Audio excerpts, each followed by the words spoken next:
The title of this video is not clickbait.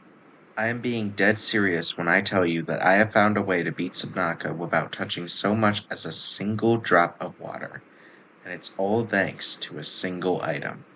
Now, before we get into how this is even possible, we should establish what I mean when I say touching water. Water is literally everywhere. It's in the air, it's in our bodies, so obviously I'm not gonna just say that we failed the challenge for just existing. I have my own definition of touching water in this challenge. However, you may have your own definition. My definition won't satisfy everyone, and that is fine. I don't expect it to. What I personally consider to be touching water is to have any visible water come into contact with Riley's skin. Now, Riley is already pretty covered up with his default model dive suit. Pretty much the only exposed parts of his body are both his hands and his head. So those are the parts of him we have to avoid dipping into the ocean.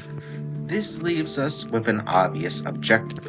Get our hands on a dive suit so that we can protect Riley's body from the water and beat the game. And while on a normal playthrough this would be easy, we are stuck in our life pod. So all this brings us to the first question of this challenge. How do we escape the life pod? In the storage compartment of our life pod, we have 2 flares, 2 nutrient blocks, and 2 bottles of water. Then over on the wall, we have our medkit fabricator, which supplies us with as many medkits as we need. None of these seem particularly useful at first glance. These are all just basic survival necessities that don't really do anything for us.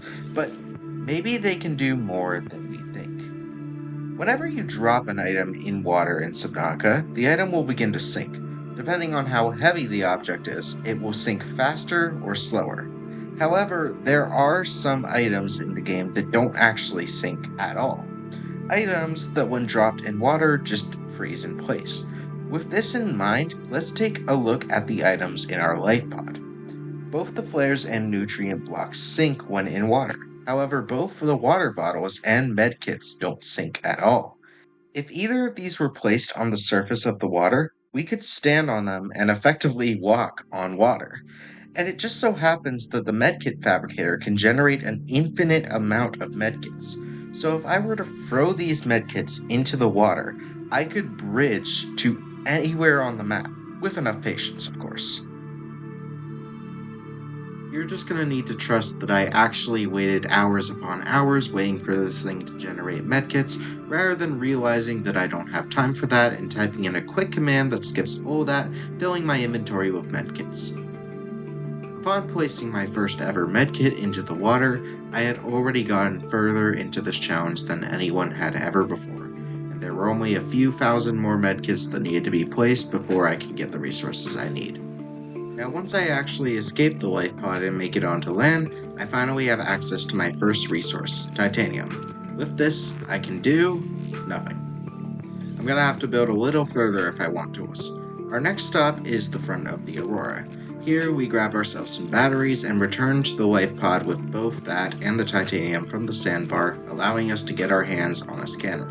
Once we have that, we go back to the Aurora, scan our first propulsion cannon fragment, which is going to be important soon. Now, in order to make both the propulsion cannon and the radiation suit, I need both silver and lead, both of which are found in sandstone outcrops, which are more often than not found in water. However, there is one spot where we can obtain all the resources we need. Behind the Aurora is a massive chunk of land. On it, we can find sandstone outcrops and propulsion cannon fragments, so I build over to this island and gather everything I need. Once we have our propulsion cannon, we make one final trip back over to the Aurora. While building over to the front of the ship, I spotted a time capsule in the water, just close enough to land to pull up with a propulsion cannon. If we're lucky, this might have a knife in it, which will allow me to grab the last items I need for the radiation suit. Let's go. And I got a knife. That's it. What? I make one final medkit trip over to the kelp forest with my thermoblade in hand, finding a kelp stalk just close enough to the surface to slash at. And once I obtain that, I have all the items I need to make a radiation suit. So for the last time, I parkour back over to my life pod and make the suit. finally allowing me, after months of working on this challenge, to swim freely.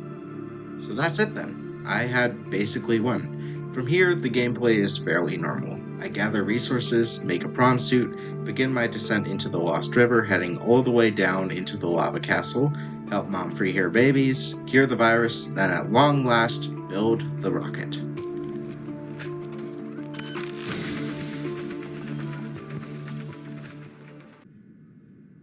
Time capsule ready.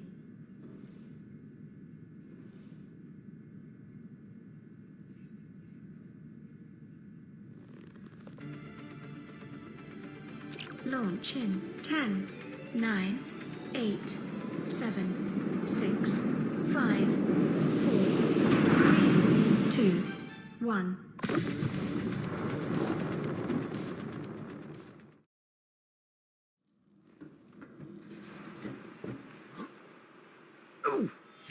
There we go. I am now the first person in Subnautica history to die to a medkit.